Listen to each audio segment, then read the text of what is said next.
tell you what that conforms to. Torture. Mm-hmm. Torture. Well, to me, I'm a multicultural sort of person, and a lot of Asian countries I've heard have them. I know that Singapore and also many parts of the Middle East Let me ask you a question on this. You finish, and then I want to ask you a question so we can really ferret this out. Okay? Okay. All right. Okay, because to me it is a just thing. Like if people assault people without, where it's not mutual combat, where it's just a person assaulting somebody viciously, I do believe that pain should be inflicted on those who inflict pain on the innocent. And in my opinion, the punishment should fit the crime. And I think it is not cruel and unusual punishment to inflict pain on those who inflict pain on the innocent. Well, you may not think it is, but that doesn't matter. The fact of the matter is that. Okay. The question I had in line for you. You understand the difference between a governmental system and an economic system, correct? A governmental system and an economic system. Can't they at times be intertwined? Guaranteed my rather remedial education. All right. Well, look here. Let me just ask you this: do you know what governmental system Singapore operates under? I believe it is a democratic system. I think it might be partial to a monarch, but it is a democratically run monarch. I could be wrong though. Yeah, you could be. The thing is that, and see, if you're talking about a different system like China, some other countries, even we are bordered with Mexico, but Mexico is a dictatorship for all intents and purposes. So you've got to look at the form of government, the structure of government, and therefore what that government will allow. We don't have public hangings. Now, we used to have that, floggings, beatings. And the public would probably have supported something like of that nature. Yeah, burning witches or people who were suspected. Well, I don't believe in doing that. Well, but see, this is the thing. When you start to go down, you've heard of the slippery slope argument. When you start to go down the path that you are talking about, that's more along the lines of vendetta versus justice. So I'm just saying to you, you can continue to tout that and say that, but just understand that's as far as it goes, okay? Now, we do have another Skype caller, I believe. Skype caller, you are on? This dude sounds like a smart Negro, man. Can he introduce himself? And also... All right. Well, what you have is this snake asshole, and all this son of a bitch can. Wait a minute. Let me talk, you fucking asshole. Man, I don't use such vile He can profanity. speak in terms of a fucking trumped up racial. Wait a minute, you goddamn worthless piece of rotten shit. You address me according to an issue, or you shut your fucking mouth. I was reborn to the black. All right, you talk according... okay, Brian, I tell you what. If you're going to let this boring, paint-drying son of a intrude and talk, I'll just go on home. I'm not going to talk to this goddamn animal. We're sticking on topic here. You tell this son of a bitch to talk about issues, or this fuckface is done. I didn't want to Guys, okay, can I bring up an issue, legitimate issue? Another issue. Can I say something you're talking about? Get some balls. Grow a pair of balls. Now do you see why I use the mute button, boys and girls, and ladies and gentlemen out there listening? Now do you see why I use the mute button? Okay, now. Here we go. This sounds good, though. But you were getting along so good, Mr. Midnight Movie. You were doing fine with him. And then I think this... Yeah, well, this guy's an asshole. Well, let's just see what happens. Guys, Otherwise, this son of a bitch is on this piece of human shit, and I'm out. You tell this motherfucker to talk about issues, or it's over. Gentlemen. Not no gentlemen. You tell this asshole. Guys, Skype assholes, Mr. Solution, we were talking about the issue of caning. And I believed that caning would be a good thing of multiculturalism, something that is done in Singapore, and also forms of corporal punishment are also done in the Middle East. And I support the continent too. They chop their hands. Yeah, well, the problem is 2/3 of the people getting caned would be black. Well, yeah, and they say that's racist. That may be true. We have a call on the board on Blog Talk Radio, and I don't recognize the number. Let's go and see what's going on. Area code 678, you're on the air with Debbie and Mr. Midnight Movie. Debbie, you really are really making me mad because you keep forgetting me. This is the Chad Factor. Oh! Hello, Chad. You said the word F-U-C-K. That's a new one for you. I don't even care anymore, Are you on the air, Chad? Whenever I hear those Skype assholes, though, yo. I'm just playing. I'm playing the replay of. I want to see them all die in a lake of fire and get killed and ran over by cars. Real talk, man. But two wrongs don't make a right, Chad. Chad, I want you to say hi to my co-host, Steve. Say hi to Steve. Steve, this is Chad. He came around after you were gone. Hey, Chad, how you doing, bud? What's going on, man? How you doing? Sorry for my language, Debbie. I just get mad when I hear their voice. I love Chad. Can I just say something, though? You got a lot of black shows that are filled with a lot of hate, and Skype assholes are so tiny compared to a lot of these blog talk shows and a lot of these other shows. Give me a break. Give me a break. Yo, listen, man. I'm about to become a talk about this. Chad, now, Chad. Chad, do you ever call into Carbon Radio and tell him to stop being mean to whites? He doesn't even talk about white people at all. Oh, did you ever hear Sister X? Some of those people, some of the vile hate today. Sister X does a little bit. Yeah, Sister X does a little bit though. Sister X, I'd like. She should go back to the Bahamas. I would give her a boat or a plane and drop her fat Bahama ass right back to the islands. That's where she needs to go. Yeah, man, I call black shows all the time, though. They talk about empowering black people, not all this white. Nah, man, don't talk about that. A lot of them talk about the problems they have with white folks and this and that. And white folks try to run as far away as they can from those individuals. Okay, now, Mr. Midnight Movie, I'm going to stop you right there. One night on your show, and Chad, you know how much I love you, they called me a white devil. They were talking amongst themselves, and they said, yeah, the devil's talking. I mean, I know you know what I'm talking about, Chad. It does kind of go both ways, my darling. Not with you and I, because you're not... They called you that, though, or what? No, they did, didn't they, Mr. Midnight Movie? Remember? It was that is correct. It was on your show about the Zimmerman, and I'm not racist. Chad's not racist. I can't speak for Mr. Midnight Movie, but I'm just saying. No, I'm not a racist at all. You're not a racist. You're a real. And I do believe that it does kind of go both ways, though, Chad. Seriously, I do. I mean, that's just my opinion. That's just my opinion. I mean, don't agree with me if you don't agree with me. It can go both ways, but I mean, the reason they called him devil was because he was supporting George Zimmerman killing a kid. So they deserve to be called devil. Oh, I was on Trayvon Martin's side the whole time. I know. Yeah.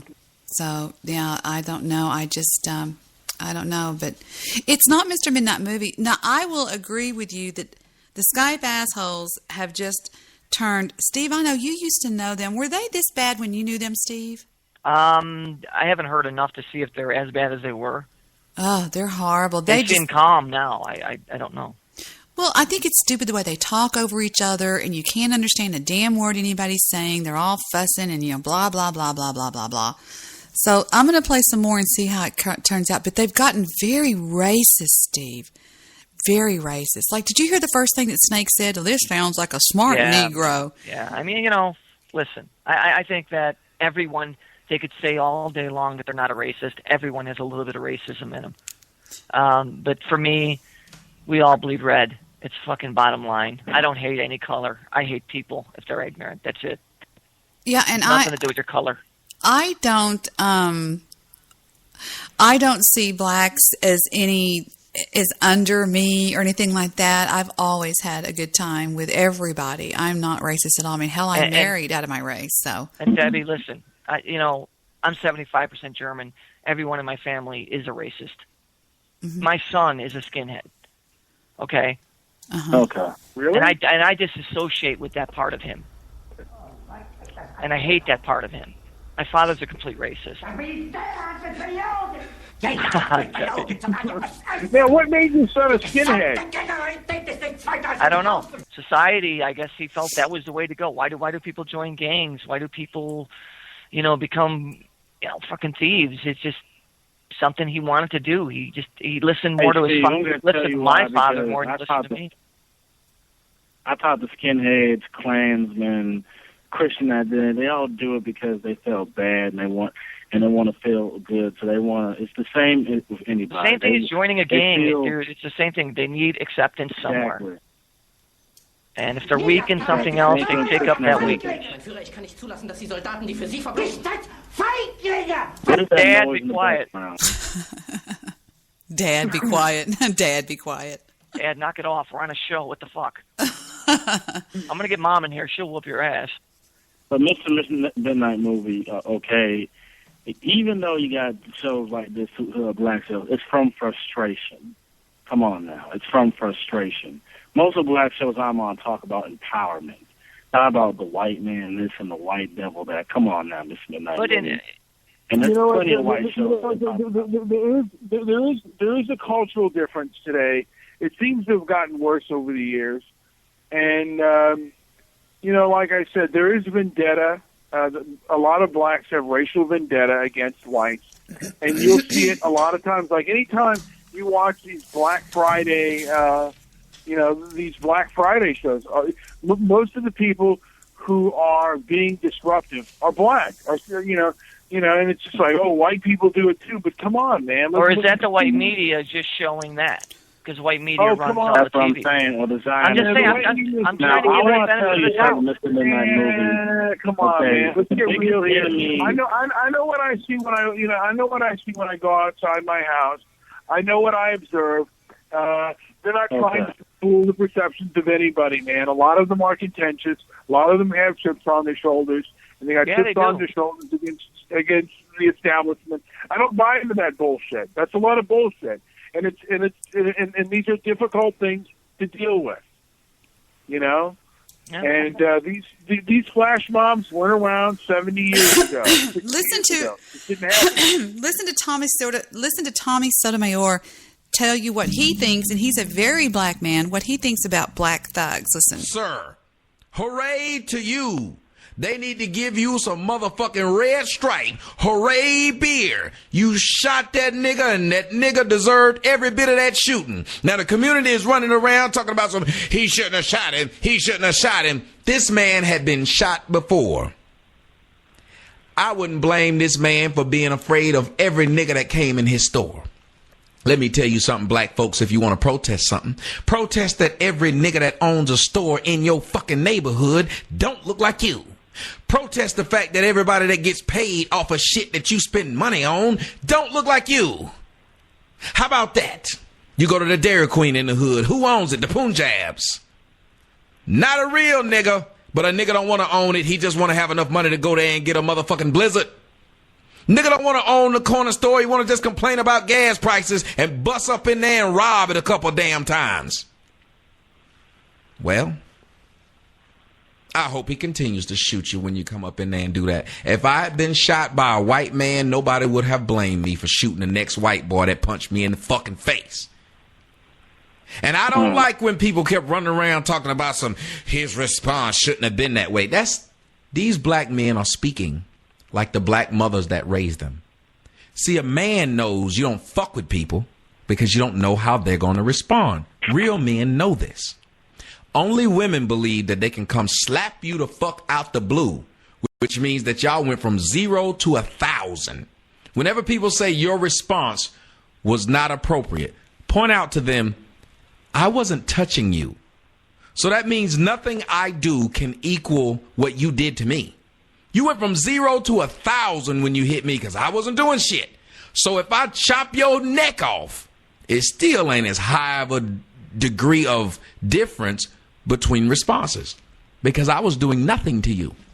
That man wasn't doing nothing to him. I'm glad he opened the door. Let me tell you why. He opened the door because that man knew he had a gun. And he knew niggas are stupid. And he know niggas talk too much shit. Let me tell you black men something. Stop talking all that damn shit and not having no weapon with you.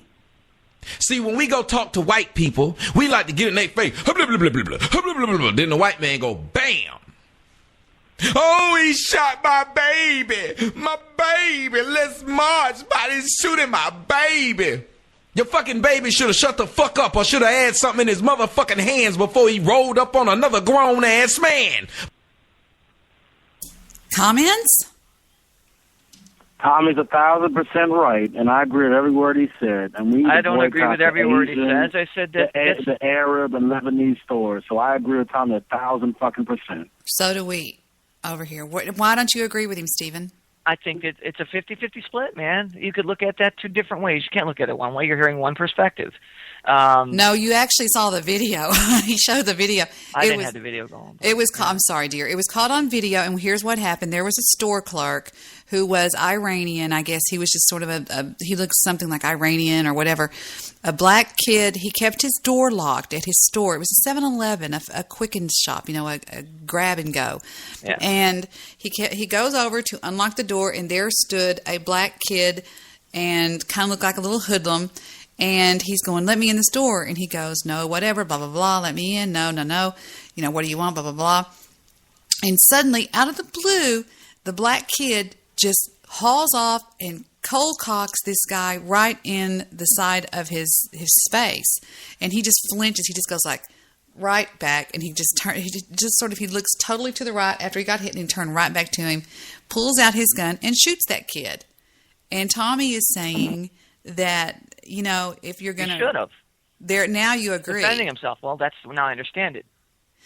And that's what he's saying. If somebody fucking hits me, I'm going to hurt him back. Absolutely. Well, but that's basically what Mr. Midnight Movie is talking about. Mr. Midnight Movie is talking about an eye for an eye. Right, but it has nothing to do with skin, is what I'm saying. I guarantee. Because I've had white guys... Yeah, it has nothing to do with skin. It has nothing to do with color. I've had white guys do shit to me that I've beat their ass for. I've had Asians do shit to me. The main point of this that I see... Go ahead, Steve. Well, I've had Asian people cause shit with me. I've had white people start shit with me. I've had black people start shit with me. And you know what? Every time I fucking beat the shit out of them, they all bled one color red. Period. It's the way you're raised. It's the families around you. The major point is that if I am tired of black people talking about white supremacy and racism. I'm sick of that shit. In order to that shit's way empower our old. communities, we do have to boycott the Lebanese and Asian-owned stores because they're doing worse to us than white people ever have right now. That's a fact. Yeah. True. Indians are terrible. By the way, I want to say Indians too. I think we're all aimed the wrong way. Indians, on average, have the worst customer service ever. I mean, Asians have, like the Koreans, they also have bad customer service. But these Indians, man, they're horrible. They're horrible customer service. They're awful. Something, and they have no respect for women, and I'll tell you why. I got a taste of that tonight. I was playing a fellow in backgammon over at the office earlier today, and I was sitting there, and I was just like going, take your turn or whatever. So I clicked the button that says, are you asleep? Wake up. And you know what he said to me? He goes, say something to me like that one more time, bitch, and I'll take all night. And I thought, whoa, it just like shocked me, And he was, Muhammad, whatever. You know what, though, Debbie? I used to, like when I played chess, I would take a long time. And if the person would get aggravated, I would take a longer time just to... Me too. This is chest. backgammon. This is fucking backgammon. It's not that strategic, though. But I know what you mean, and then you're right. But still, And see, if I played someone like you who would get pissed off, I was trying to take you out of your game. mm-hmm. Yeah. Well, I ended up mental angle, over one time. I ended up beating him, and he was a real sore loser because the variant he typed in, he just ended up quitting because I was kicking his ass so much. He goes, "Just go ahead and take the chips," and I was like, "Oh." Do you guys ever? Do you ever think this? Yeah. That maybe we're aiming this anger the wrong way, and that the most disrespectful motherfuckers that I've ran into in my life have all been Arabic. Females. Have all been Arabic. Oh, I Whereas agree with Mr. Solution. Black and whites are fighting each other fucking constantly since the fucking beginning of time, and the Arabics are slowly building and buying every fucking thing. Well, Mr. Solution says that the enemy in this country are the illegal immigrants, and I agree with him more than anything. We should get our targets. We should make the targets the illegal Mexicans that are smart-mouth bitches over here that are sucking this country dry. Sucking it. No, instead, you know what they're passing? They're letting them get real driver's license. Okay, hold on. We're talking over each other. Go ahead, Tommy. Johnson was saying that as a black nationalist, Umar Johnson, who's a black nationalist, was saying that immigration's a big no-no for black people. So, I think people are starting to wake up to the real truth. Yeah, our enemy in this country, people, are wetback Mexicans that are coming over here, but they build America. No, they don't build America, people. But they work for cheap. No, they don't work for cheap. They're on the take. They rob. They steal. They don't pay taxes. They don't pay anything. Are you kidding me? They come over here and have anchor babies, and then they get to stay over here for that reason. They use our education system. They don't pay taxes. We pay $15,000 a year to be in the district that we're in. They don't pay shit. I've had housekeepers that have said, "Can I bring my baby over every morning and let him go on the bus to your school?" No, you can't. Go away. They do. They wait in line at the emergency rooms. They get top-notch care. They have babies. They get, what would cost you and I $50,000 to have, they get nothing. Zero balance. You can't really charge them because they have no fucking solid address. And a lot of our hospitals, emergency rooms in California have shut down. I don't know if that's the way it is in Texas, but out here, they've our emergency rooms have shut down a lot, and we're not going to get the quality care and stuff like that. It's going to be less. And with Obamacare or the Affordable Care Act, if illegal aliens get on that, our system's going to be overwhelmed. They're lining up for that free shit. What do you think about this new thing that was on the news today, where illegal immigrants are now getting driver's license? Oh yeah. Uh-huh. So they could legally drive, even though they're not supposed to be here. Our fucking government is letting them have a driver's license. Mm-hmm. What sense does that even make at all? You know what else they do? They send their little bitch children to the schools and force our teachers to teach them English because they're too fucking lazy to do it. They live in these little groups called Little Mexico, and if they come to work, for me sometimes as a housekeeper. They'll force me to speak Spanish to them, Bullshit. And I have to speak a certain way. Like I'll say something like, "¿Dónde está la basura en la cocina?" ¿Dónde? Yeah. And they'll say, I had a cousin who had a kid, and I guess she didn't make enough money, and they were talking, and she applied for like a free milk program, and she had to ask him, "Is there, can you guys do one of these things in English?" Because she was speaking in Spanish. She started a government program in Spanish. God. Yeah, that's your enemy. It's not you, and it's not me, and it's not the fact that our forefathers had slaves. Yeah, Debbie, you did kind of go far calling them wetbacks, though. Come on, Debbie. I did do what? What did you say? I did what? We're calling them wetbacks? They are wetbacks. They're trash. They're horrible people. Debbie, what? Come on, Debbie. Come on, man. No, I'm not going to back down. They're hard. Chad. They used to be. We had a program in the 50s called Project Wetback. They are actually called wetbacks because that means they're illegal Mexicans. Give me a link to that, Mr. Menendez, because I don't believe that wetbacks are racial. You don't believe that we had Project Wetback? No, I don't. You never heard of Project Wetback? No. Let me tell you something. They know what they're doing, Chad. They know what they're doing, and they love it. Google Project Wetback. I'm already on it. Yeah. Just send to my Facebook. Here we go. Operation Wetback. It says Operation Wetback was an immigration law enforcement initiative created by Director of the Immigration and Naturalization Services, Joseph Swing. The program was implemented in May of 1954 by the United States Attorney General Herbert Brownell and utilized special tactics to combat the problem of illegal border crossings and residence in the United States by Mexican nationals. Ultimately, the program came as a result of pressure from the Mexican government to stop illegal entry of Mexican laborers in the United States based largely on the Spreaker program. After implementation, Operation Wetback was met with allegations of abuse and suspension of certain civil rights of Mexicans that were captured and therefore deported by the United States Border Patrol. Okay. So there was one called Operation Wetback. They would ship them out and put them on a bus. They were and there was talks about doing that again. You know what they do, Mr. Midnight Movie, over here in Dallas, Texas, is if you even are committing a heinous felony crime, they will take you, and instead of making you stand trial for it, they'll go drop you back off at the border. Yes, that's true. Operation Useback used the name Wetback, which was a derogatory term applied to Mexican laborers, both illegal and illegal. The meaning of the term wetback as a personal and racial slur was used to further stereotypes of Mexicans and prevent laborers from organizing. One of the biggest issues with the program was the deportation of Mexicans to unfamiliar places where they could struggle to find their way home to their families. Over 25% of the apprehended Mexicans were returned to home on Veracruz on ships, while others were transported by land to southern cities in Mexico. Those apprehended were often deported without opportunity to recover their property or anything, or to contact their families or anything. They were stranded without food, money, employment, or nothing. Deported Mexicans faced extreme conditions and were sometimes left in the desert.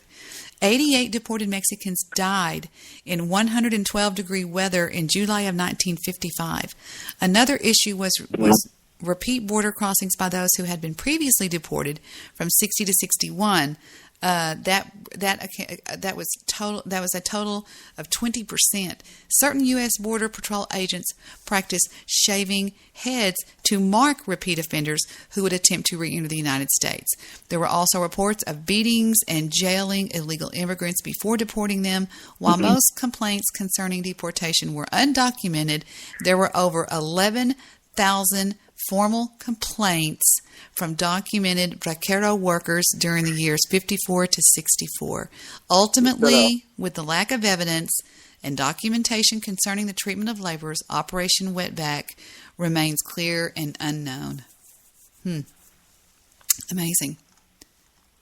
I think that we're all aiming the wrong way. I think that we're all hating each other and hating our colors, and not like Debbie has the point is perfect, because the people that should not be here, that are here, should be gone.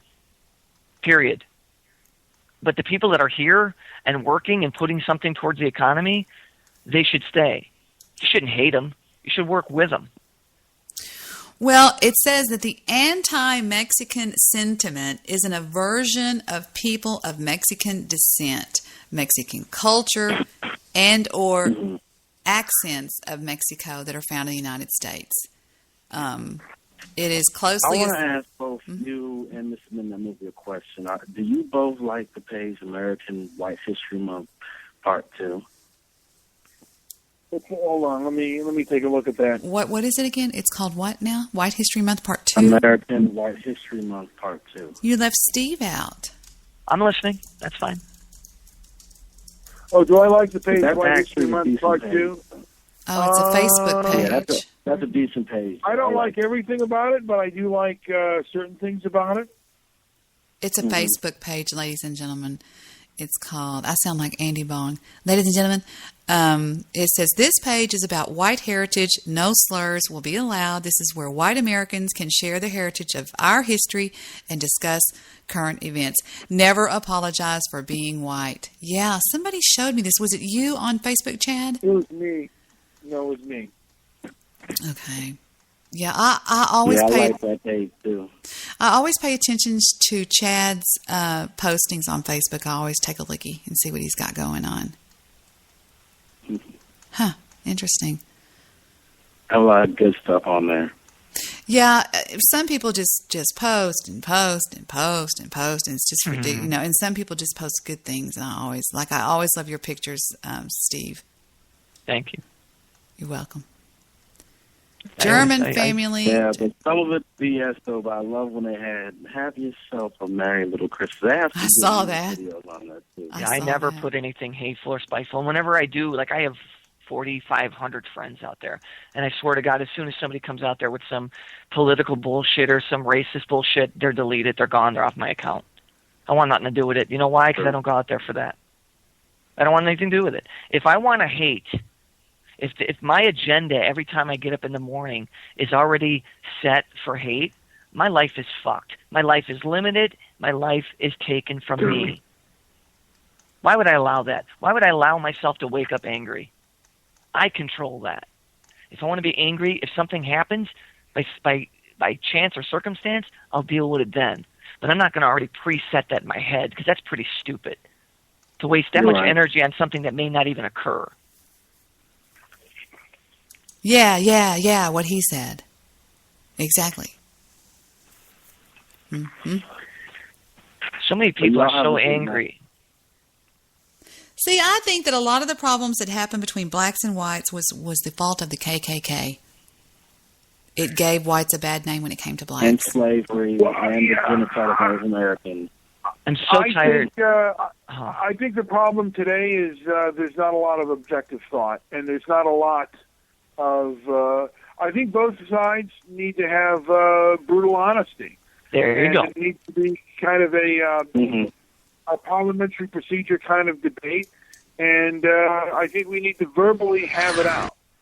But you have to understand this. Just like Stokely Carmichael and George Lincoln Rockwell.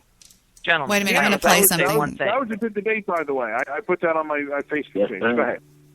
Do you realize it's nearly impossible to change somebody's perspective if they are over the age of 40? They've lived it. Their father has instilled it in. Their grandparents have instilled it in them. If they are going to hate up to the age of 40, there's no turning back.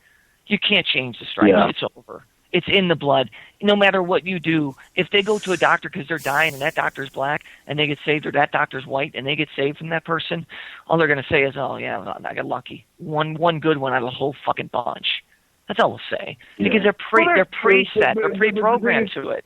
For the younger people and for the objective people, I think small changes can mean a lot. I agree with that. I agree with you 100%. Yeah.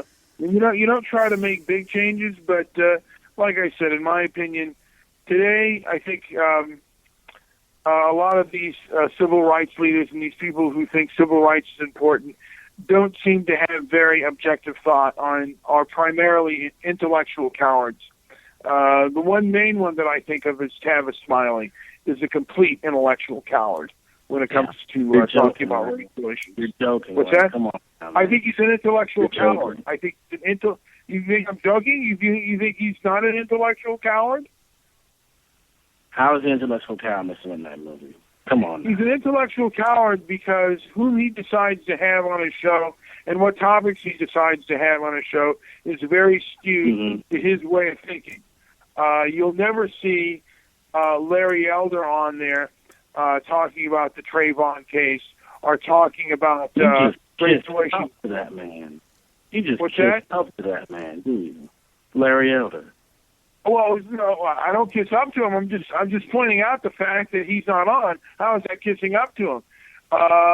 It's like he's if someone's not on there, he doesn't have Dinesh D'Souza on there either. He doesn't have David Horowitz on there. He doesn't have anyone that doesn't support his narrative. Well played. And that's intellectual cowardice. Okay, now I get it. So you're saying Larry Elder does get people that disagree with him, but Larry Elder Absolutely. doesn't. Is that what you're saying? Oh, yeah. But Tavis Smiley doesn't. Tavis Smiley does not have he'll have people like who disagree with him on economics, but on racial matters, he plays very soft. And I think when he goes on conservative shows, people are too soft with him. Like, in my opinion, even Bill O'Reilly was too soft with him when he said all black people should be armed. Not soft at all. Bill O'Reilly was not soft. He gave it to him straight. When Tavis Smiley said all blacks should be armed, guys said, you're right, and so should whites. They should all be armed. Everybody should own a gun. Every law-abiding citizen that wants to own a gun that feels threatened should own a gun. That's what he should have said every day. Young black men by police. Come on now. Do they deserve it? What does the evidence prove? I mean, let's go down the steps. I forget his name, but Stefan, I think it's Mellanox. He pointed out step by step the Trayvon Martin case. Okay. That's right. That's right. And he thinks it out better than I do. Well, yeah, you're right. So there's not a lot of what seems to be analytical thought behind what they're saying. When did you get so smart? Rhetoric. Mr. Midnight Movie, you're so smart. You're so smart. I love this. I want to hear what this says. Hold, it just says "Stop White Genocide." A lot about a phrase I've been hearing, that anti-racist is just a code word for anti-white. It's starting to make sense. They say that they're anti-racist, but what they really are is anti-white. Think about it. Nobody says that a black neighborhood needs more diversity. Nobody says that an Asian neighborhood needs diversity. White neighborhoods and only white neighborhoods are said to need more diversity. Nobody says that a black church needs more diversity. Nobody says that Asian churches need more diversity. White churches and only white churches need more diversity.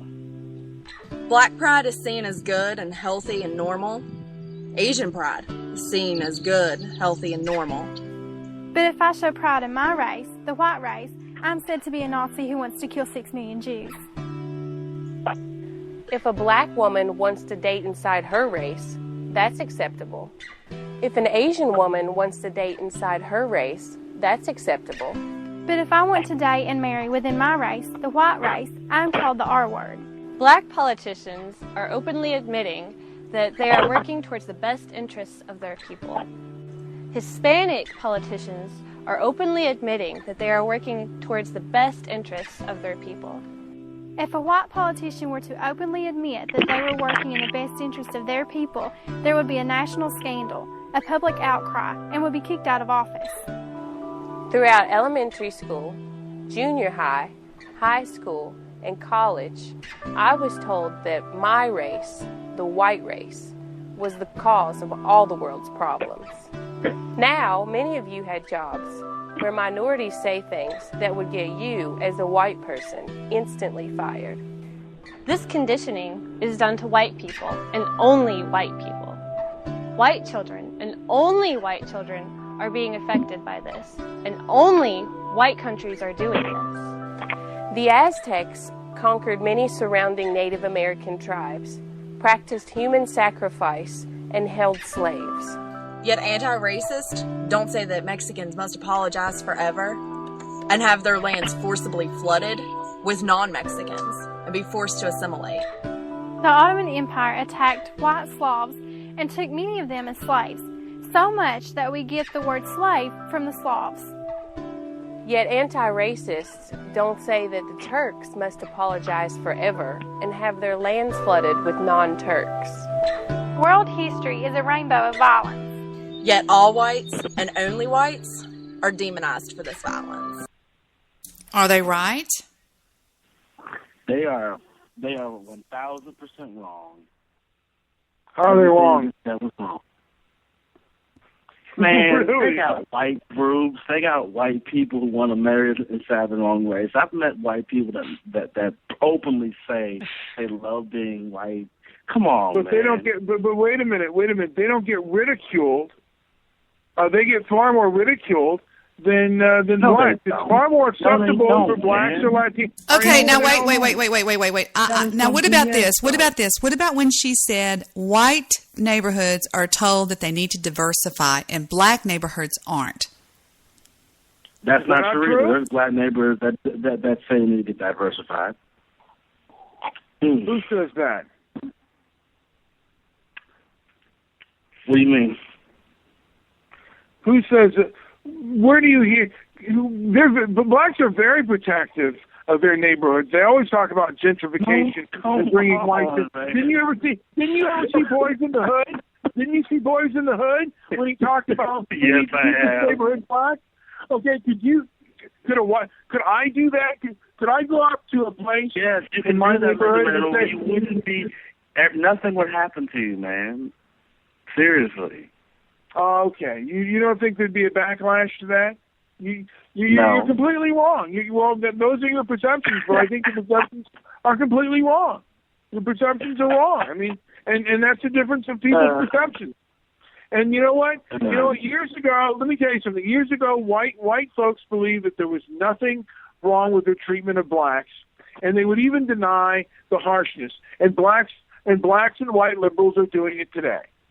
That's just my feeling and belief. Okay. And, I believe we need to have an open forum on that. I agree with that. I agree with that. And I think a lot of blacks are very much tyrants and double talkers on that level. And a lot of whites support them on that. Support the double talk and the sort of racist views of blacks and excuse it, and even say that black folks can't be racist. I even had a thing on I put a thing on my Twitter about racism equals power and what power, racism equals power plus prejudice. And I put a thing on both my Twitter page and my Facebook page on how that's kind of nonsense that blacks can't be racist because of that. Because about like the strains of power and how power. Okay, well let's look at this from another format. Who's getting killed by the police? There's maybe a couple of white kids that get killed, but it's mostly black kids that get killed by the police. Who commits most of the crime? Who's in our jail? Yes, with me, man. That is some BS. White people commit more crimes than black people. So why? Wait a minute. Why? How can 12% of the population commit more crime? Are you kidding me? How? Because they do. Are you saying that the police who want to make more arrests, if you make more arrests as a police officer, you get higher into the ranks? So you think that these police officers are arresting more blacks, and you think that more blacks are being unfairly prosecuted? That's why over 50% of our prison population is black? Proven. Okay, guys, hold on. I have another one I want y'all to hear real quick. Okay, this one's a little bit shorter. Check this out, okay? Listen. The way I see it, what we have today is a policy of immigration into all white countries, and the immigration is only forced upon white countries. If Senegal wants to close their borders tomorrow, they're not going to be accused of racism or Nazism. And Japan is homogeneous, so it's only white countries that must have immigration and must have multiculturalism. The goal, to me, seems to be to mix together, but only in white countries. Saudi Arabia or Japan are not being forced to become a blended humanity. Only white countries are forced to do this. So they push these policies by using a lot of nice-sounding words. For example, hope, and equality, and diversity, solidarity, or freedom. It sounds very nice to talk about freedom in order to get immigrants into the country. I hear it is said things like, everybody should be free to choose to live wherever they want.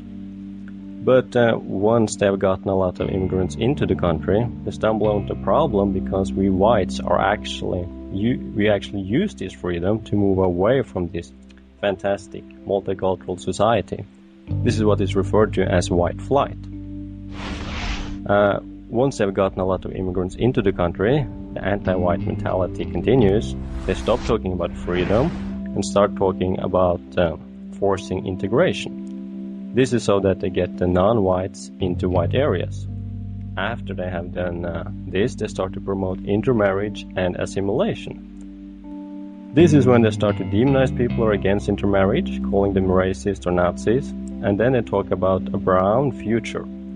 And after I've said all of this, they appear not to understand why we call them anti-white. So as a summary of what's happening, the way I see it, we have immigration into all white countries. Immigration is only forced upon white countries. The next step is to have integration by using free will as an excuse. If this doesn't work, then integration must be forced. The next step is to promote intermarriage and demonizing people who are against it, while saying that a brown future is inevitable. They claim that everybody is going to be mixed, but in the real world it's only forced upon white countries. This leads to a world without whites. On the other hand, a policy that will result in a world without Jews or blacks would be called genocide.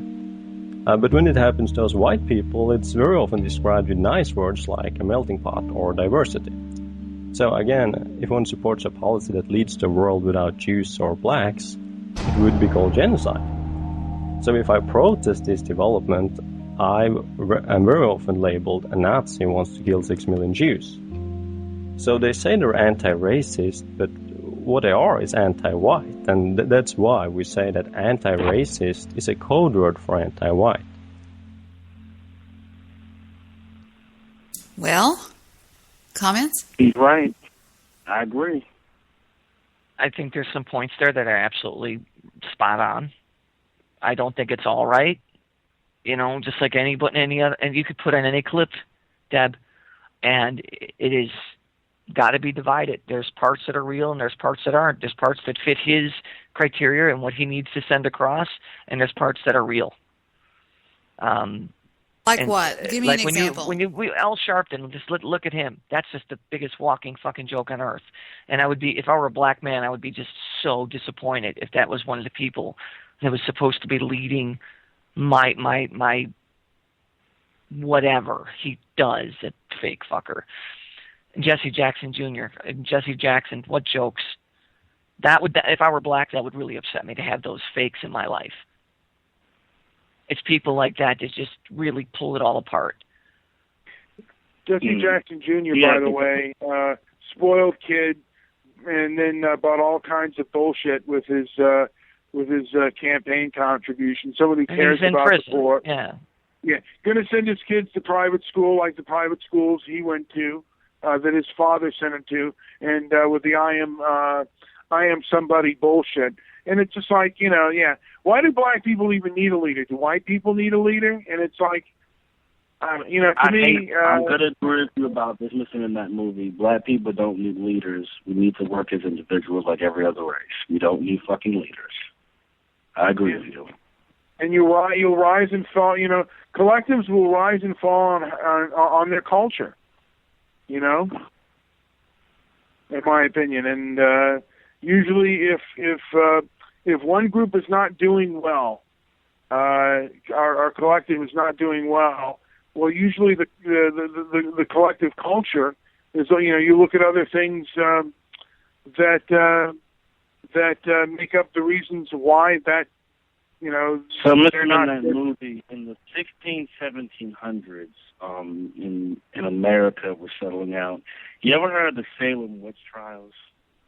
Yes. Yes.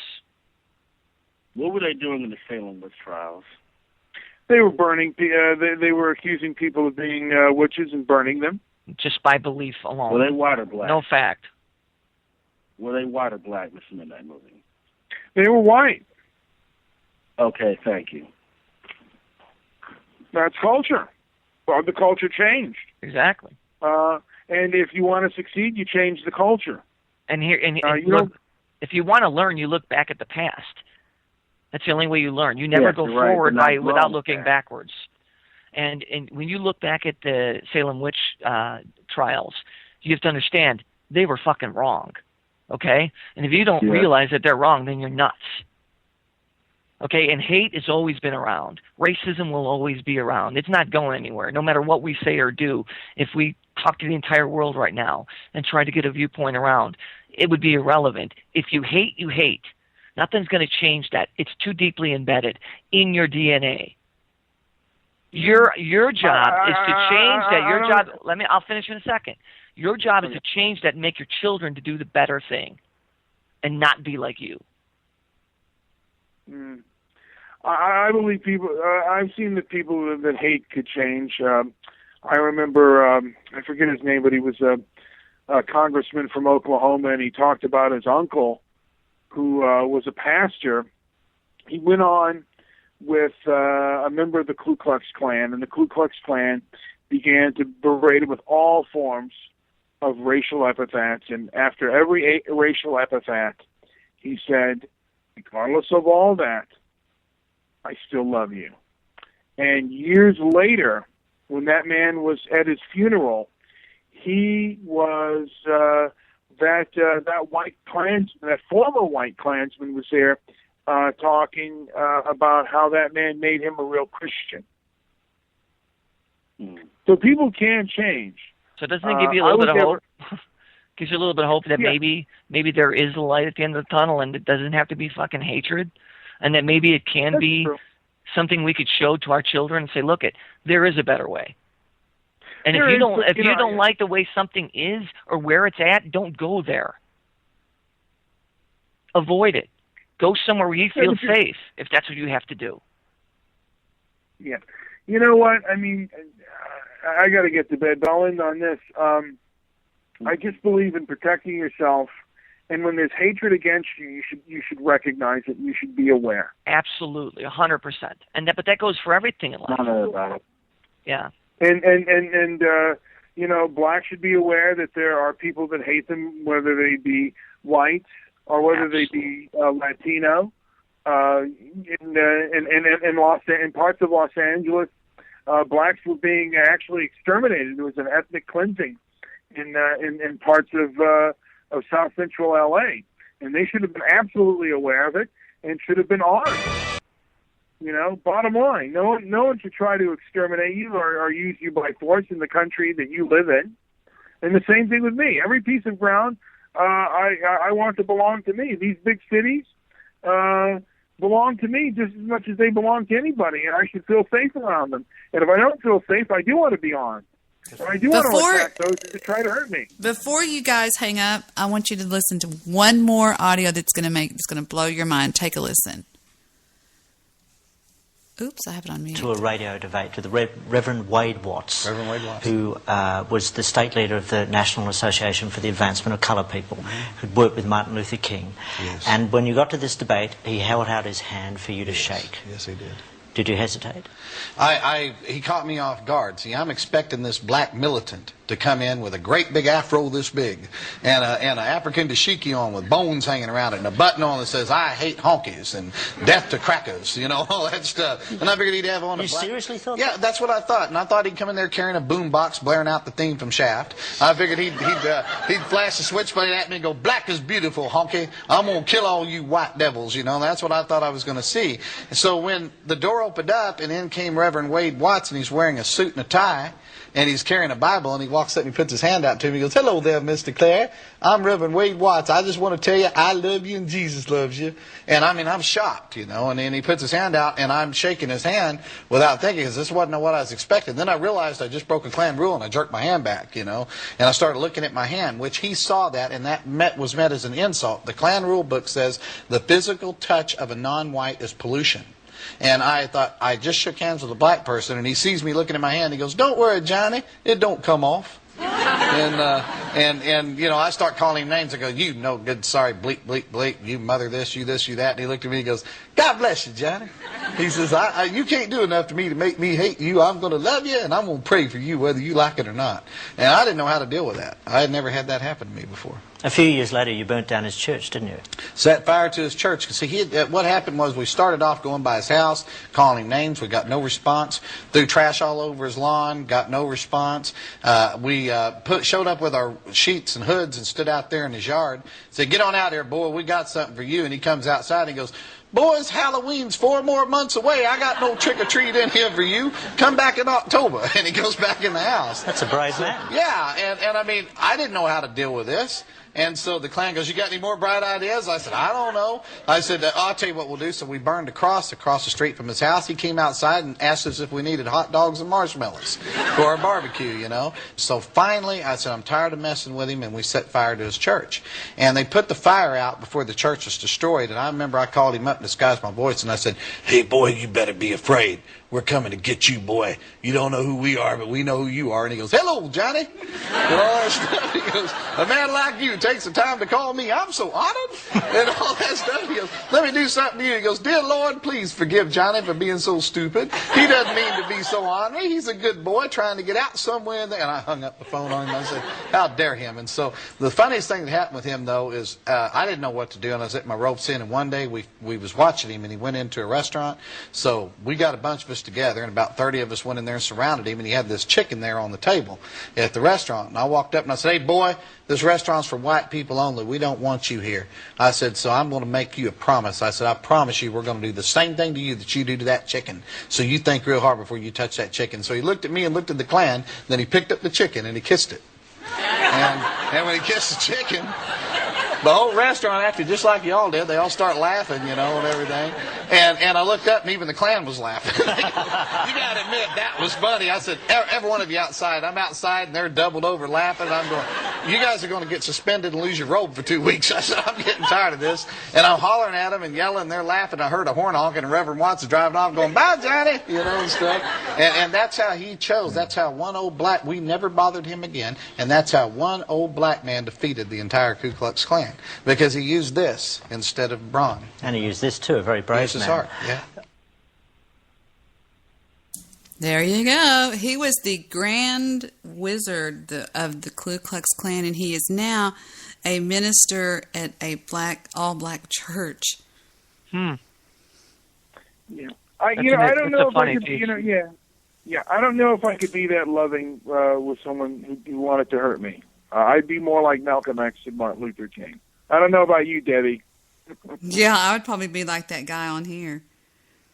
Oh, I could never be that forgiving. No. Hell no. Yeah. How about you, Chad? No way. Chad? Is he still on the board, Dad? I don't know. I'm not at the board.